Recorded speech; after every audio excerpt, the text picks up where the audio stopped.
one genderqueer person and one non-binary person the opportunity to learn front-of-the-house restaurant skills.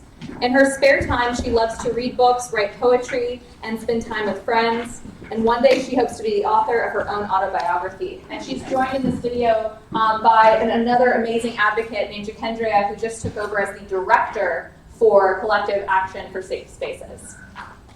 So let's pull this up. This one is a larger file. Hi. Hold on. We want to see Jacendria. Okay. All right. Hi, I'm Jacendria, the Executive Director at CAS and also a member of BYU 100, here with our Program Manager, Nora. Hi, I'm Program Manager, and also an organizer with Deep from there. Alright, and so we have a couple questions that I wanted to ask Nona about your experiences since the impacts of SESTA and FOSTA and the experiences of your community, as well as about what is the impact of surveillance and policing on sex worker community and Black trans women. So yeah, I first want to ask, what has been your experience working on the Become Now campaign as someone who has, been in the community with other sex workers? What has been the impact, you would say, as SESTA and FOSTA? What happened? Well, since the SESTA and FOSTA, so it's come into play, a lot of hurt and pain has come towards our community, even though we were already different. We once able to read our cards, read the clients who were coming to see us, which ultimately made us more safe. That option went pretty out the window. We were able to set higher prices, and which led to us being able to survive even more in terms of paying rent, transportation, food, cosmetics, etc. And since SESTA FOSTA came to play, it knocked us down even further. I didn't used to get up and now I resort back to show which is very, very dangerous. Police, Lord have mercy. They victimize us, they insult us, they make us feel even like citizens, we're just citizens, but they make us feel, like trash, people who are not open-minded view sex work as something, we transgender choose to do. That's really further from the truth. We're discriminated against in terms of trying to seek employment. A lot of us were kicked out of our homes at a young age and ran away due to trauma in our homes. We never completed, some of us never completed school, or even have training to know how to actually work on a job. It's not something as easy as McDonald's, So either you put us in the front and we're hoping her bill passes here in DC, which would make it easier for us, to sort of make right. It's more, in terms of accepting us, or seeing us as equal. But, privilege. Yeah, that was great. I literally have not much else to add. I think the last thing I would love for you to share is just what you say to folks, like, what do you think are the best ways to show up for sex workers? First of all, be open-minded, and be active, listen to our stories, try to put yourself in our shoes in terms of the pain that we experience on a daily basis. Try not to look at sex as something that's disgusting, and it's something we all do on a daily basis. We criticize sex work It'd be a meal teach you how to eat, and teach you that we both agree that consensual sex, that's work. You understand what I'm saying? But most people don't do that. You just give you your money and you know what I mean? It's still sex work. Yeah, it's just consensual. Yeah, just like money we're trying to make you survive. It's also consensual. Yeah, thank you.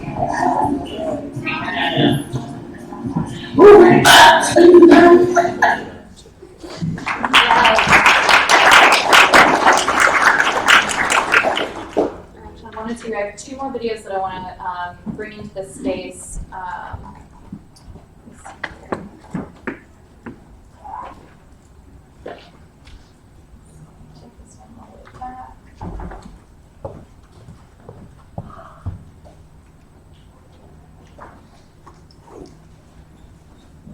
In DC, a collective of sex workers, organizers, and allies are working to decriminalize sex work, a move that experts say would drastically reduce harm and improve the lives of those in the sex trade. When covering issues that affect sex workers and the marginalized members of our communities, the media must listen to those who speak from experience. In DC, we're fighting for the decriminalization of sex work because what it does is it removes the criminal penalties associated with trading sex. We focus on decriminalization because in general, we recognize that criminalization and policing, period, is harmful, very, very, very harmful to our communities. Some people choose to do sex work and enjoy what they do. Some have no other option than turning to sex work for survival. Others are using sex work to transition into traditional work. Regardless of the circumstances that brought them to the sex trade, everyone deserves to feel safe in their work. A lot of people have sex. And there's a certain, if people want to pay for sex, why not? A lot of people enter sex work because they need money, assuming that everyone is coerced, clouds the real obstacles that survival sex workers have faced and why they are pushing sex work. And if our goals are to make our community safer and more just for everyone, we have to understand where everyone's coming from.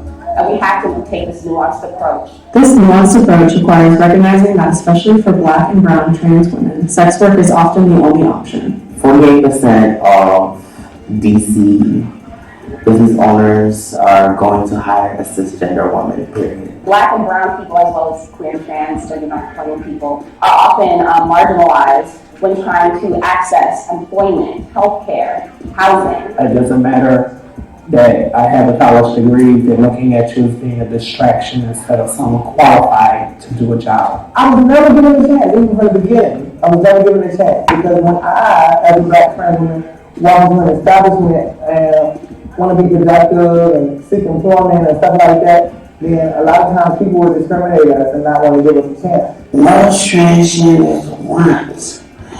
You want to go to college, you want the same opportunities as our cis counterparts get. The average life expectancy for a Black trans woman in America is 35 years old. Black trans women experience violence from the police and the community at large at alarming rates. I was stabbed over 48 times in Southeast DC. I'm constantly looking back. Criminalizing sex work increases violence against sex workers, and particularly increases police violence against sex workers. Sexual assault is the second most common form of police brutality. There was a national transgender survey that said that 9 out of 10 trans people reported having experienced police brutality and harassment. Police officers target people who are in the sex trade. A percentage of policemen or the people that are out there locking us up use us.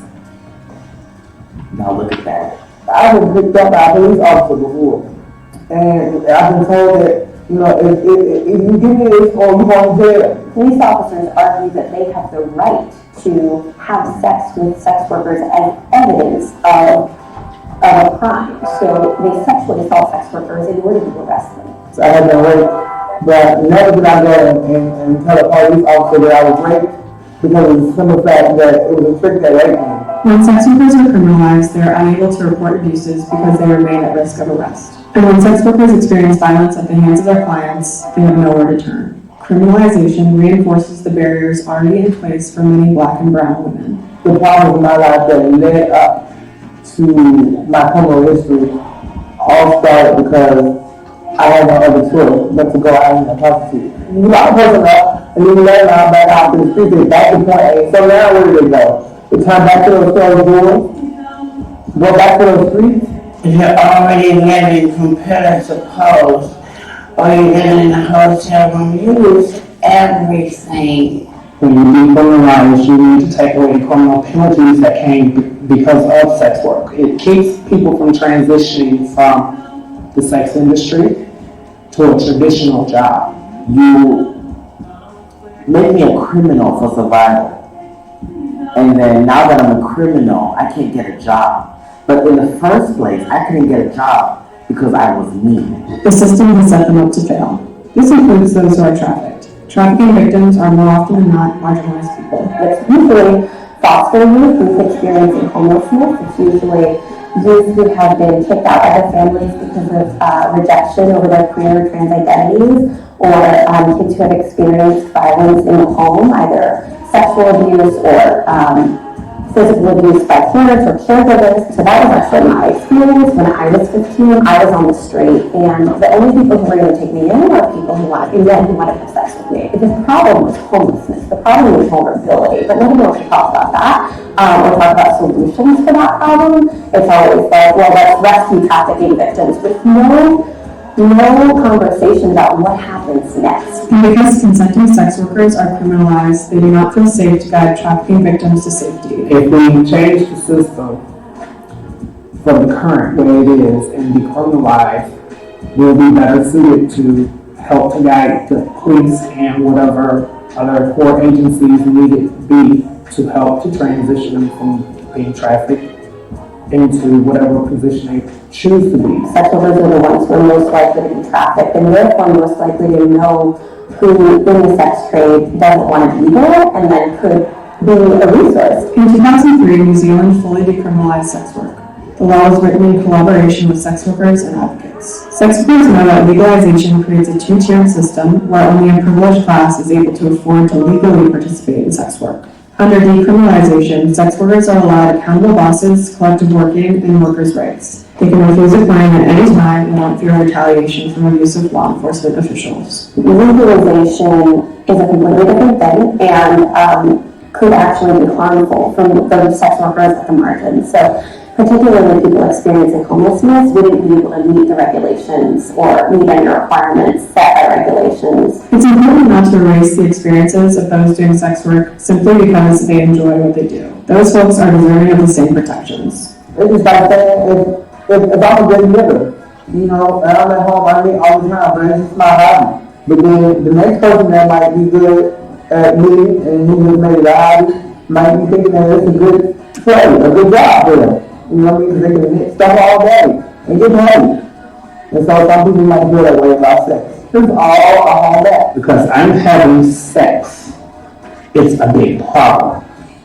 People look at it like it's just a dirty thing, but excuse me, how did you all get here? Until oppressive systems are abolished, people, particularly trans women of color, will need sex work to survive. Until at-risk youth are provided with resources that keep them off of the streets, they'll be at risk of being trafficked. And as long as humanity exists, there will be a demand for sex, and some people will choose to do sex work because they enjoy it. This is the reality, and criminalizing sex workers causes harm to everyone involved in the trading of sex, no matter their circumstances. The media must recognize the nuances of the issue, listen to sex workers, and report the facts about the dangers of criminalizing our communities. I think that the media should definitely spotlight it. Nobody knows like the person knows from experience. There's literally no way to know why people are doing what they do or what we can do to better support people and make everyone feel safe unless we talk to people who are experiencing it. Start by framing the problem as a problem of vulnerability, a problem of homelessness. I think the media can help by framing, moving away from the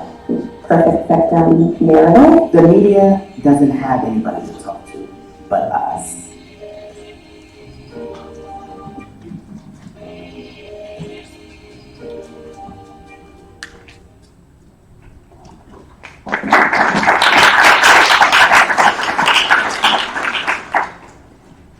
One more for y'all from another comrade who could not join us here today. Let's bring this one up.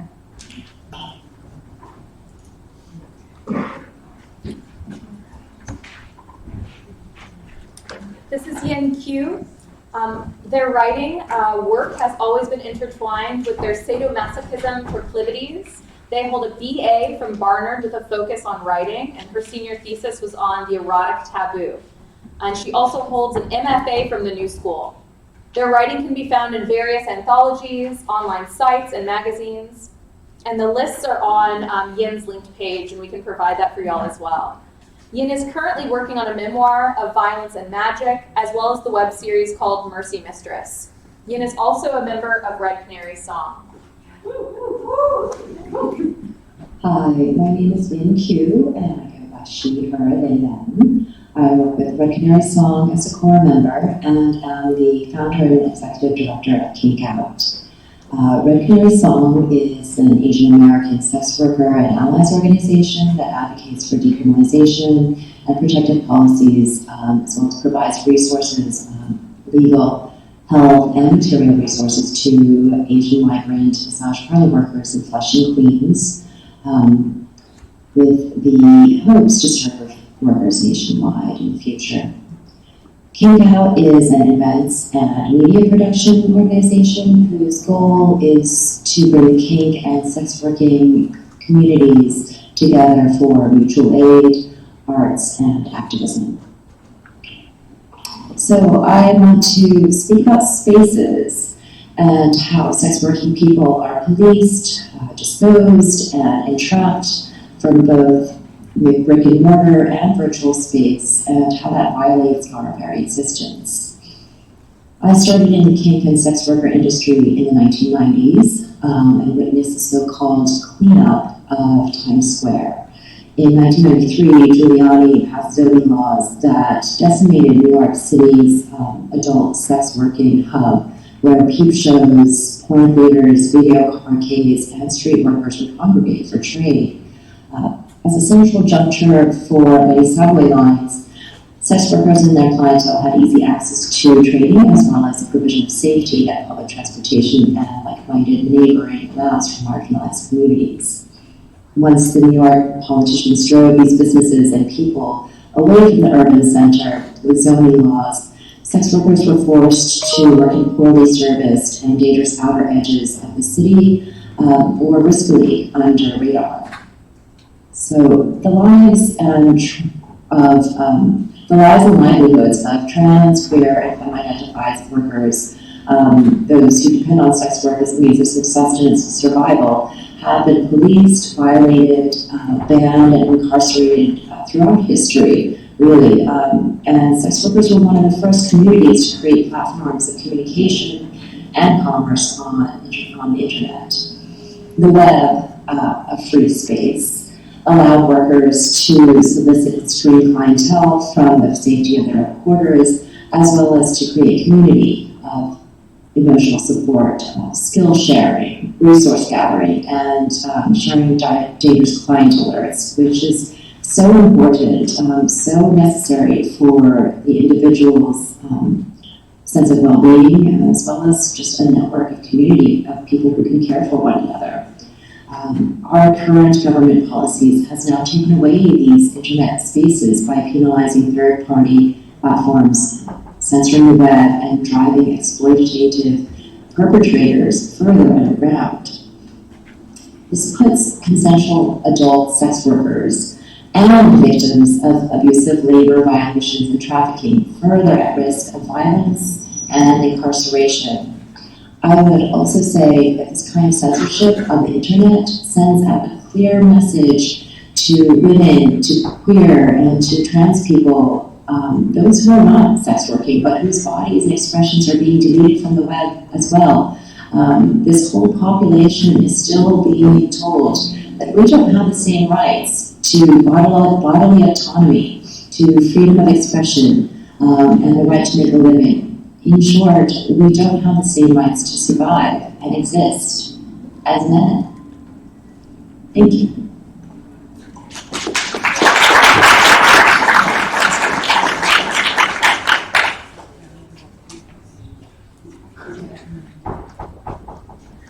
So our next panel is a two-part panel. The first part will be live streamed and the second part won't be. So for the first part, it's Big Tech is Watching, Censorship and Navigating Multiple Identities.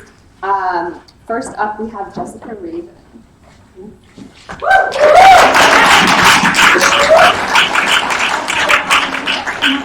But cool, I'm alone up here. Yeah, okay. Go ahead. Yay, Just thank take you. it out. Good, I'm You're glad. not taking it out, so we're gonna bring friends. Great. Lots of friends.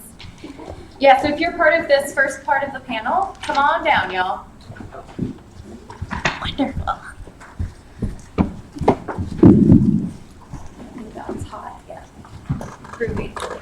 David, where you at? Cool. So for this panel, Yeah. we have Jessica Raven, Mardo Smith, Lorelei Lee, and Daly, who is coming down. Thank you.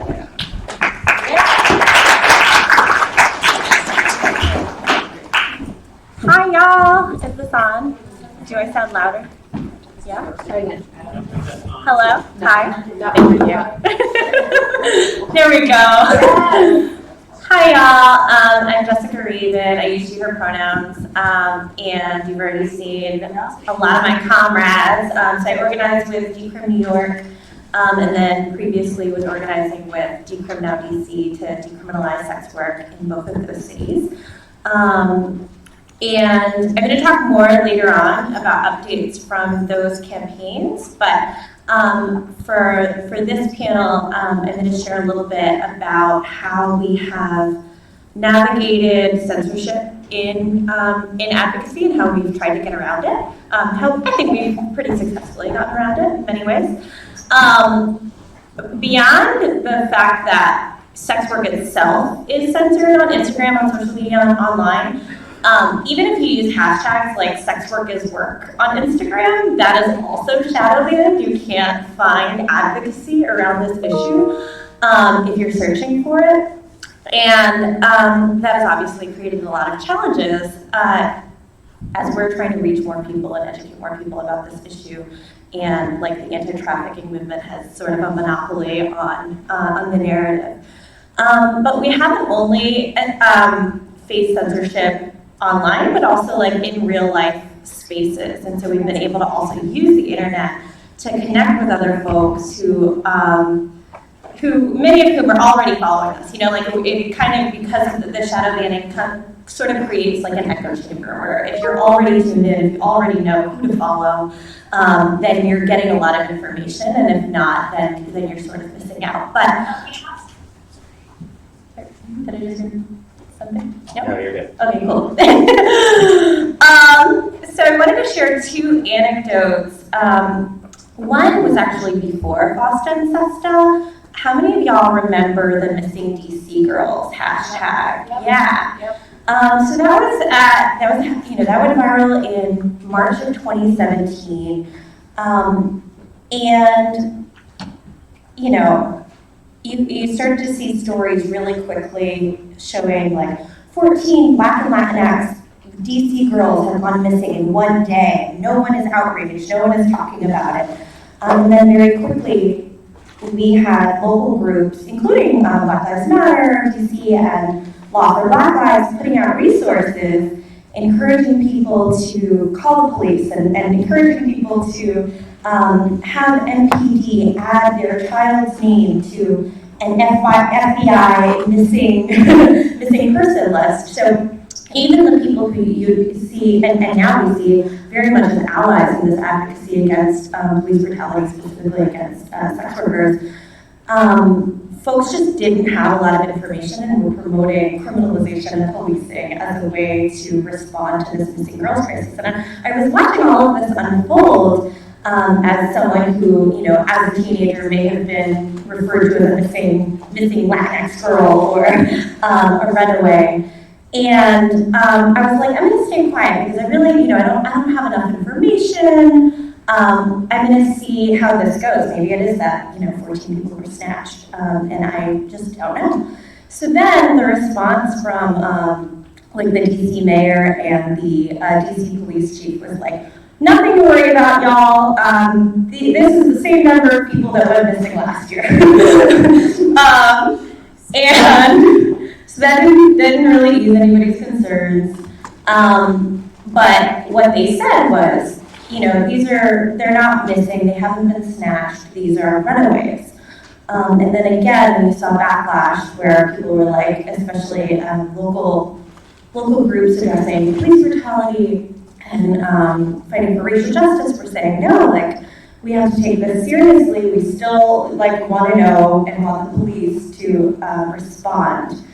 And that was sort of the moment that at the time I was the executive director of Collective Action for Safe Spaces, and at the time also we were just starting to build the Sex Workers Advocates Coalition. So we didn't yet have a bill introduced to decriminalize sex work, but it was something that we were talking about and getting ready to do.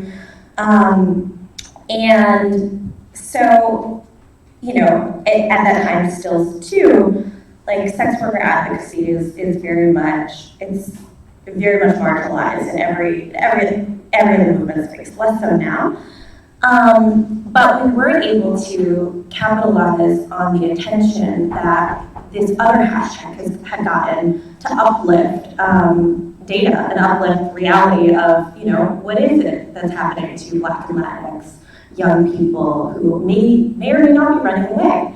And maybe running away from violence, maybe running away from the foster system, maybe don't want to go home. And so this is also shortly after, the Women's March, and at that time, the Women's March had a huge platform. My organization, CAST, was mostly focused on sexual violence. I don't think the Me Too movement had really taken off yet, but at the time I was able to write an article that uplifted what it was that was happening to young people. And there had been plenty of data. We know that between 500,000 and 1.6 million young people are experiencing homelessness in the United States. We know that there are only 4,000 shelter beds for 12 to 17-year-olds. And, we know that the anti-trafficking narrative that young people are being snatched and need to then be rescued by marginally safe, again,